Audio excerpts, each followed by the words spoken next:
முருங்கைக்கீரை, முருங்கைப்பூ இதை வச்சு தாங்க இன்றைக்கி ஒரு லஞ்ச் பாக்ஸ் ரெசிபி வந்து பார்க்க போகிறோம். என்ன தான் நம்ம குட்டீஸ்க்கு கீரையினுடைய பெனிஃபிட்ஸ் வந்து எடுத்து சொன்னாலும் அவங்கள வந்து கீரை சாப்பிட வைக்கிறது கொஞ்சம் கஷ்டமான ஒரு சவாலான விஷயமாக தான் இருக்குது.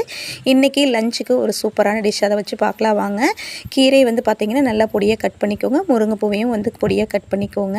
எப்பவும் போல் தான் எண்ணெய் ஊற்றி எண்ணெய் காஞ்சது கடுகு உளுந்தம் பருப்பு போட்டு தாளிச்சிட்டு வெங்காயம் வரமிளகாய் போட்டு தாளிச்சிட்டு கீரையும் முருங்கைப்பூவையும் கட் பண்ணி வச்சதை வந்து நல்லா வாஷ் பண்ணிவிட்டு இது கூட சேர்த்து 2 நிமிஷம் நல்லா வந்து வதக்கிக்கோங்க.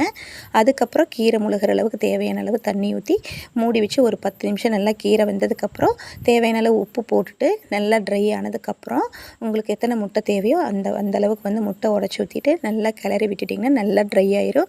அதுக்கப்புறம் இது கூட ஒயிட் ரைஸ் போட்டு கலந்துட்டு நம்ம வந்து லஞ்ச் பாக்ஸ் வந்து பேக் பண்ணி கொடுக்கலாம். கண்டிப்பாக குட்டீஸ்லேருந்து பெரியவங்க வரைக்கும் விரும்பி சாப்பிடுவாங்க. நிறைய இம்யூனிட்டி பவர், நிறைய மருத்துவ குணங்கள் இருக்கக்கூடிய இந்த முருங்கைக்கீரை ரெசிபியை ஒரு நாள் கண்டிப்பாக செஞ்சு பார்த்துட்டு எப்படி இருக்குன்னு கமெண்ட்டில் சொல்லுங்கள்.